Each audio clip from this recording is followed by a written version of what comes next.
Dr. Moore. Yeah, let me present Dr. Bob Murphy. He is a Carnegie Mellon University professor. He is retired, but he is also El que lo entrega. a very friend for many years. So he was part of my grant, and actually he is helping us with this very interesting topic. Okay, Bob, you can start. Yes, thanks, Juan, and thanks for the opportunity to talk to your students. For those who are on, can you please mute your microphones? And we can get started. So what I would like to talk to you about is a significant change that has happened in our understanding of many sciences, but especially biological sciences, over the last few decades.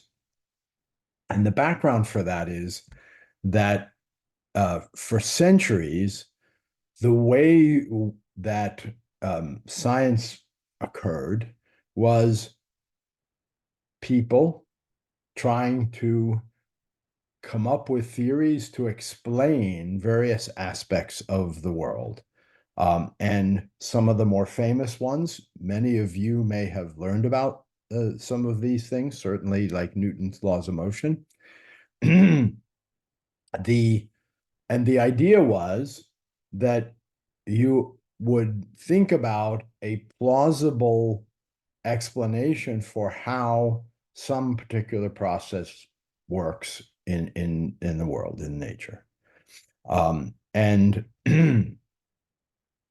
this was the foundation of science and proceeded with quite significant successes in terms of being able to predict behaviors of, as for example, planets, or behaviors of chemical reactions, and so on. And of course, all of these, we think of these things as laws or sometimes rules. And the essence of such laws is that they are capturing, in a way that we as people can understand, what may be a complicated process, or a process that is not obvious to us, but they allow us, through understanding the law, to understand how that particular process is happening. They not only allow us to understand, and the origins of science were in people wanting to just understand. It wasn't for any usefulness, but they are also useful in that you can use them to design a path for a rocket to go to the moon, right? If you understand the various laws that are involved. So the idea is we understand them, and they can be useful. And biology was quite behind the other sciences up until the 20th century. And biology was mostly descriptive, mostly doing things like measuring, how long an animal's arms were and legs were, and so on, and not really trying to understand anything about it. But in large part because of the success of explanatory laws in physics and chemistry, biology also began to make a move into this direction. And because biological systems are not as easy to see, the parts of an animal and what they're doing compared to seeing planets or seeing apples fall, the approach that was used is called reductionism, and that is that you take a biological animal or organism apart, study the parts, and then by doing that, you think you're going to learn how the whole thing works. And a classic example of this for me was my father when he was a teenager. His father brought home a car that wasn't working, and someone just said, well, if your son can fix it, they can have it. And he took the whole thing apart. He knew nothing about cars, but took the whole thing apart, figured out how each of the parts worked, and then put it all back together, and it made it work. So that's reductionism, taking it apart, learning the parts, how they work, putting it back together as an understanding. And there were tremendous successes, especially in the middle of the 20th century. I apologize, I have a cold, and so I'm doing a lot of coughing.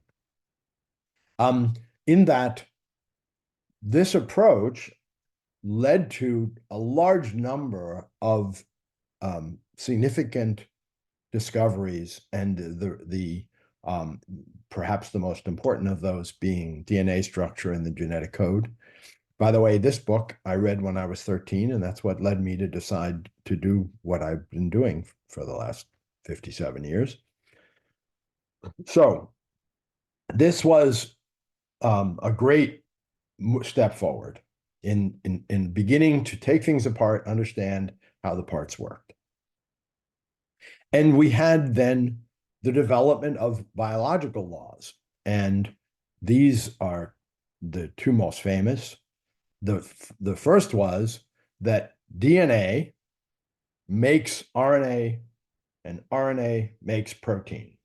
That's the primary central dogma, as it was called, of biology.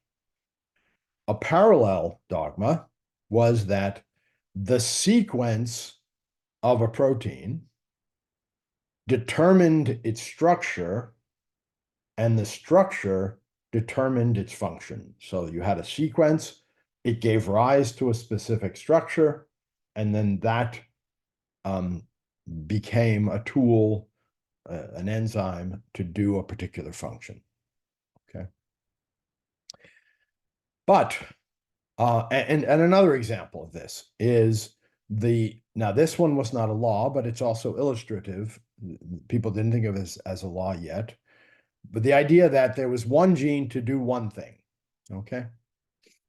Now, by the time I was in grad school in the 70s, a lot of discoveries were made that were completely contrary to the laws that had previously been found.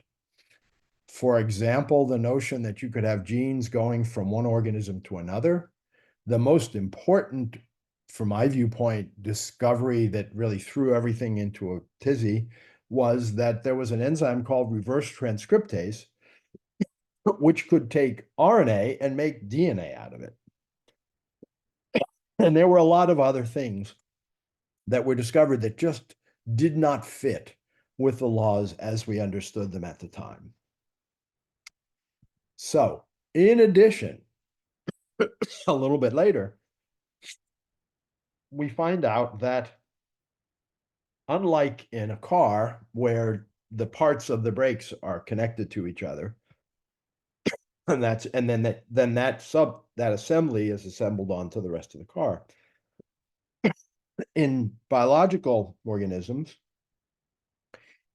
a lot of different parts are connected to different parts. It's as if the brakes were connected to the air conditioner, and the air conditioner was connected to the seat belts, and the seat belts were connected to the tires, which doesn't make sense to us, but it's the way a lot of biological organisms are. That is, that they have many, many parts, and those parts are connected in ways that are determined by millions of years of evolution, but don't necessarily make sense. So what that means is that the whole idea of reductionism begins to fail, because when you take something apart and you're cutting all these connections to the other pieces, then you don't understand how those other pieces are affecting that part, right? If you look at just the brakes and you don't see, and you cut off the connections to the other parts, then you don't see how they are affecting the brakes. So what do we do now? So now we're in a situation where instead of what we thought we were, what science was about, or at least biology was about, which was to learn the rules. And once we knew the rules, we understood everything. What do we do instead of that? Well, we could just try to measure pretty much everything that there is. So for example, if we want to understand what a particular genetic mutation does, we could do experiments and measure anything that could possibly affect.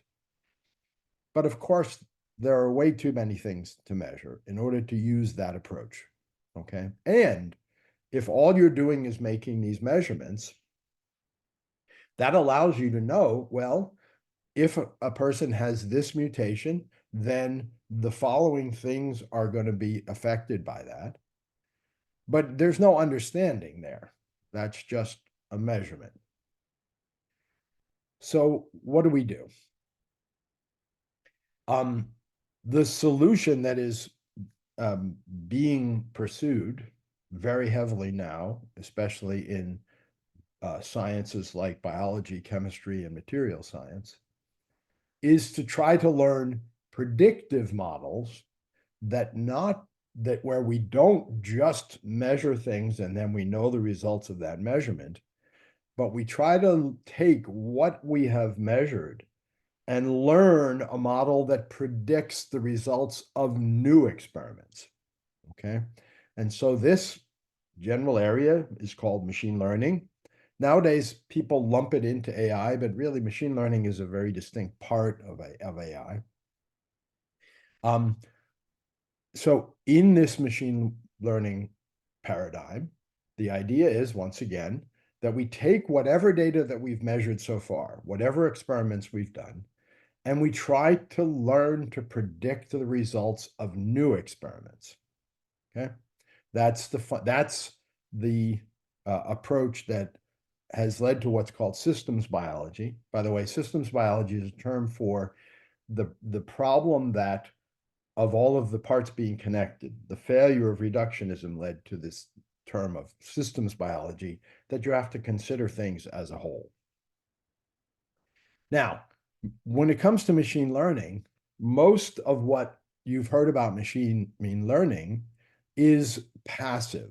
That is, we take a lot of data and then we build a model, and then we use the model. And that works great if you're doing things like building models of all of the text in the internet or all the pictures in the internet. You just go through all of that, build your model, and then use it. But there are areas, and science is one of them, and especially complicated sciences like biology and chemistry, where we have a very small fraction of the data that describes the world. And therefore, there is an alternative to regular machine learning or passive machine learning called active machine learning. And in active machine learning, the learner is given the ability to decide what data it wants to collect, what experiments it wants to collect. And that then the learning is usually done iteratively by the machine learner asking, I would like to know this, and then I would like to know this, and then this, and it gradually building a predictive model. All right, so now we're going to talk about this in a specific context.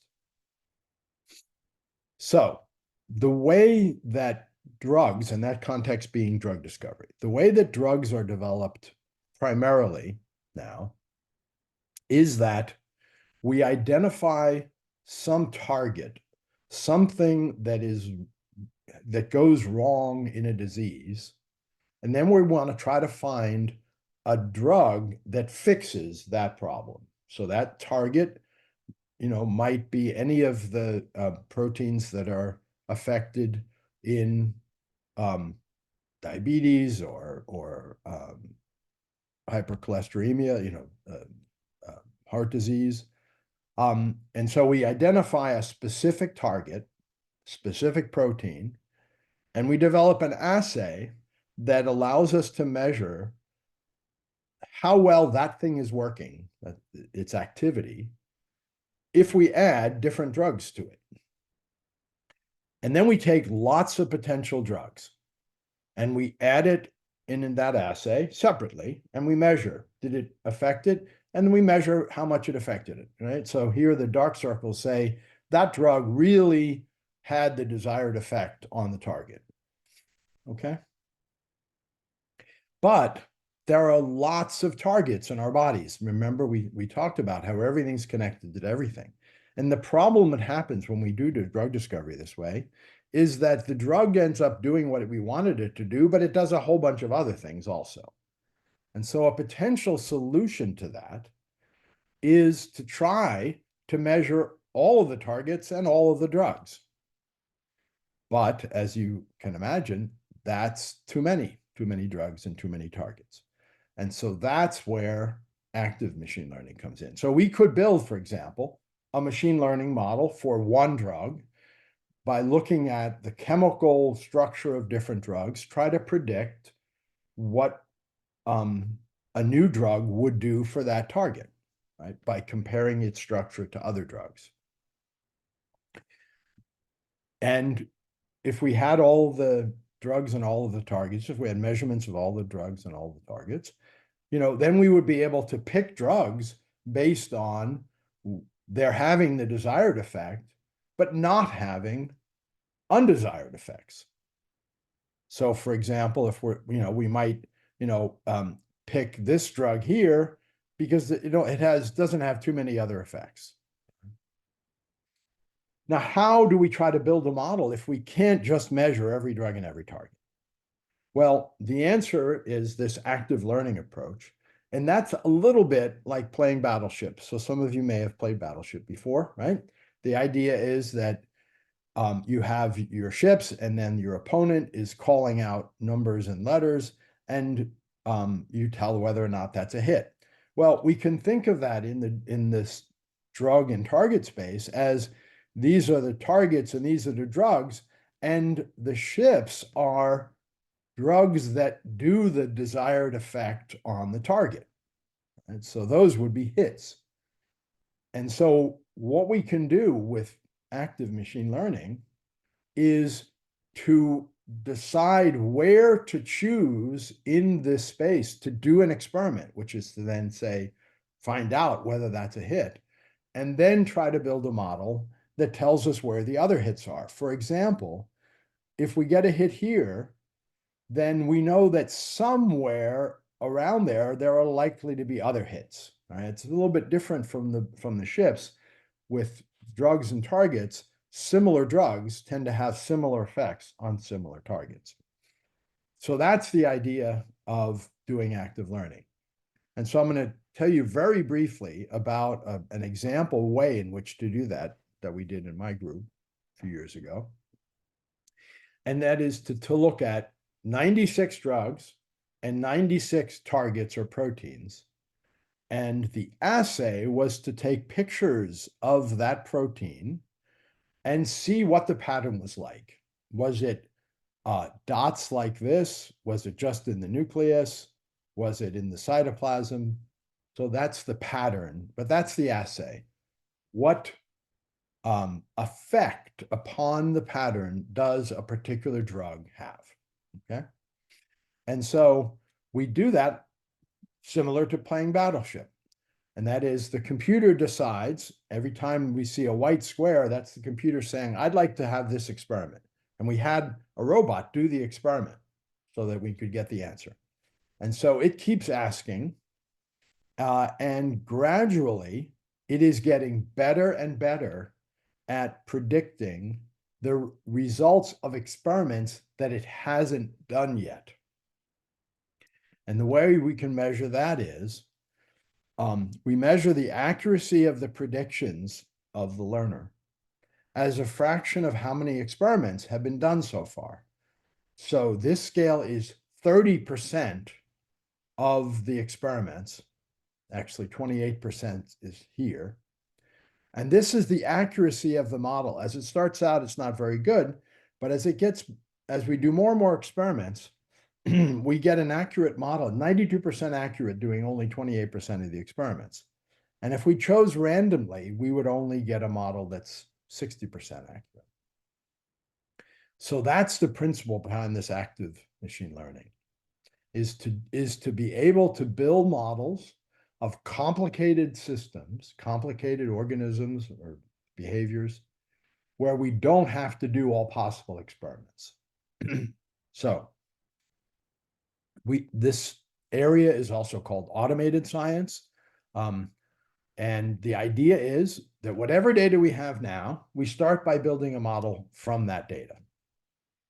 And then we choose experiments, new experiments, that the model tells us it's not so sure about. It doesn't have a very good feeling about its prediction for those experiments. And therefore, if we do those experiments, those will help it to improve the model, right? If you can't see what's on the other side of the hill, you go around, take a look, and now you know, and now you can predict better what is happening over there. So we choose the experiments, execute those experiments using laboratory robots, what's called laboratory automation, and repeat this until we think that the model is good enough. And the way we test that it's good enough is it making accurate predictions, like we just saw? And then we use whatever the current model is to make decisions. So for example, if we do this for deciding what drug we should use for a particular disease, we pick the one that the current model says is best, but maybe 2 years later, the model is continuing to learn and it makes a different prediction. And therefore, we would adjust how we are making our decisions. So we can think of this as analogous to self-driving cars. That is, in a self-driving car, you get in, the car doesn't decide where you go. You tell the car where to go. So in this case, we're telling the automated system, I want a model of drug effects on targets. But it figures out how to get there. That's the self-driving car part. And this is also called, for that reason, self-driving instruments or self-driving labs. Now, some of you may be wondering, well, does this mean we don't need human scientists? And the obvious answer is no. We still need somebody to tell the car where to go. We still need somebody to define what the problem is. And we need somebody to make decisions based on the model that you end up with. In addition, in order to do experiments, we need experimental methods, and new experimental methods are being discovered all the time. And that is something that, at least as of now, machines can't do. They can't discover a new experimental method. And so that's something that scientists and engineers will still need to do. How soon it will be before robots can develop their own methods, I think none of us really know. But for now, it's the case that that is done by people. So what is clearly the case is that the future of science involves heavy automation. So even though you will all learn, if you're interested in experimental sciences, you will all learn how to do experiments in a lab, how to do chemical syntheses, or how to do cell culture or whatever. That is increasingly being done by robots, by automation, as shown in the movie here. And here's another important thing. We have to stop thinking that we are ever going to understand how biology works. It's just too complex for us to understand it in our brains. Even the best expert can't have a comprehensive understanding of how biological systems work. We need to place our focus on how do we design new types of experiments, new types of methods that enable us to measure more things. And of course, there's, as is true throughout our society right now, a major focus on developing machine learning and artificial intelligence methods. So where does that leave all of you guys? If you are interested in sciences such as biology, chemistry, it used to be the case that biology students had tended to be people who didn't like math and computer science. And you could be a perfectly good biologist without a lot of understanding of that. That day is long gone. So it's important in any part of science nowadays to have strong skills in math and computer science, even if you don't think that you like them, because you can learn to like them. They are essential for current science. And so do that, and then identify an area within science that you are interested in and learn how those methods can be applied within that space. Now, that's something you would do through college and probably through master's or PhD programs, but that's kind of the direction that science is going currently. And with that, I will stop and ask all of you if you have any questions.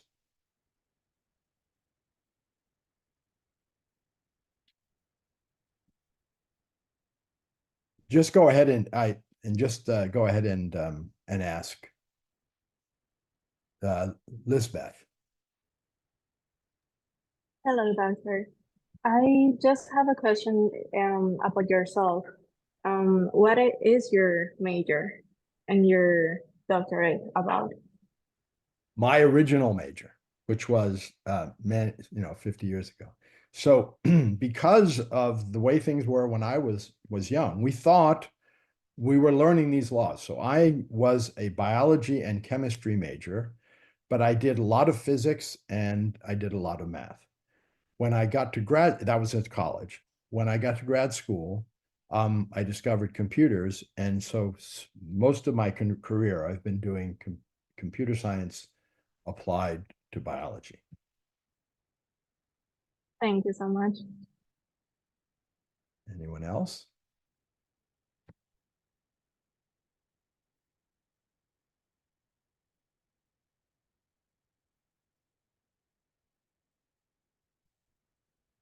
So everybody is perfectly comfortable with the idea that they will never understand how the world works, that we will only have at best an approximation. Yes, Elizabeth.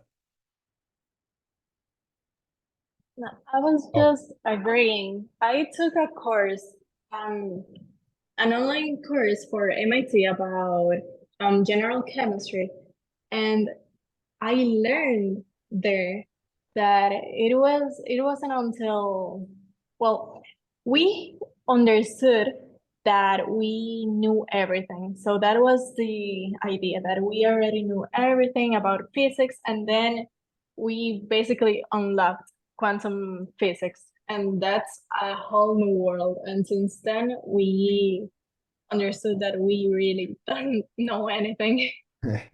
And that's where machine learning models come in, is that they can help predict things that we don't actually know. And that's another really important thing, is that it's only a prediction. And what we're trying to do is make accurate predictions. And so, for example, in the future, you've probably heard about personalized medicine. The idea is to be able to have models that would predict how a particular drug would affect a particular person or similar people.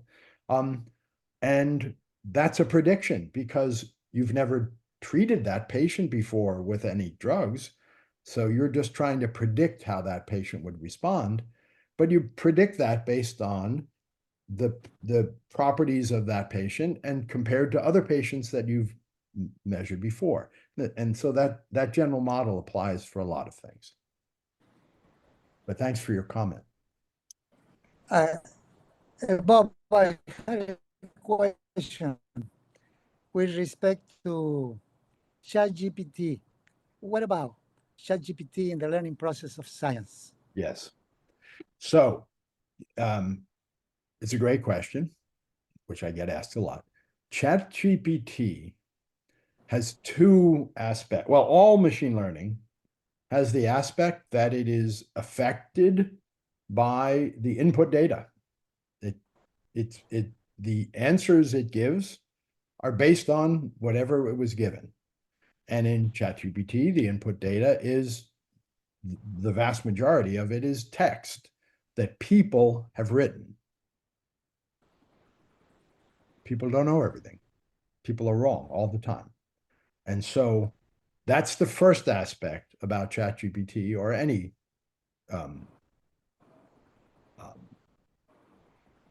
so-called large language model, is they can only make predictions based on what they're given. And if what they're given is wrong, they're going to make wrong predictions. But more importantly is they are just learning probabilities of words or concepts. And so if they don't have a strong basis for a prediction, they will just make a prediction. And you've heard about this hallucinating process for ChatGPT, right? And what it means is you've gone into a realm where it really, doesn't have a very good idea. And so it's just going to start making stuff up. And that especially happens when you have two concepts which are similar, and it will start getting confused and it will apply one of them to the other and the other way around. So the take-home lesson there is that models that are based on text are only as good as the text they're based on. And most of the text that's out there has a lot of errors in it. So using language models to drive science, it can be a help, but it's not the fundamental thing we need. We need predictive models where those predictive models are firmly grounded in actual experimental results rather than someone's opinion. Good. Thank you very much for that. Great. Yeah. Yeah, because, Bob, Yeah. we are using ChatGPT here because all the students are trying to search to see for specific areas. So in the search process, it has been very valuable. But going what you are saying, you see, you have to be very careful, you see, what you do or what you take from ChatGPT. Okay. Yes. Yeah. So in the search process has been valuable, very valuable. Sure, absolutely. And it is more valuable in areas where it is more likely that the things people say are correct. Because then we'll have learned something that is more correct. That introduces the notion of uncertainty in predictions. I mentioned that active learning involves doing the experiments that you are uncertain about, which is a change, because a lot of people think if you're doing science, you should be testing your prediction by picking the one you're most confident in and then doing it. Well, it turns out if you do that, you're probably right. But what you want to do is do the experiments that you're not so confident in, the predictions you're not confident in, and then that helps you to improve your model. And so with respect to ChatGPT or similar things, one of the problems in general is that the interfaces don't give you an estimate of the confidence of the prediction. And a lot of times what you would see is that even the model wouldn't be very confident in some of the predictions that it's making. But again, in some discipline, in some areas, it can be quite accurate. All right. Any other question to the audience? This is a great opportunity. Dr. Murphy is a specialist in his field, computational biology. So here you have him. And if any of you think of questions later, you can always email me at murphy@cmu.edu. CMU, Carnegie Mellon University, which is what you see behind me, and .edu. All right. So it's been a pleasure talking to all of you.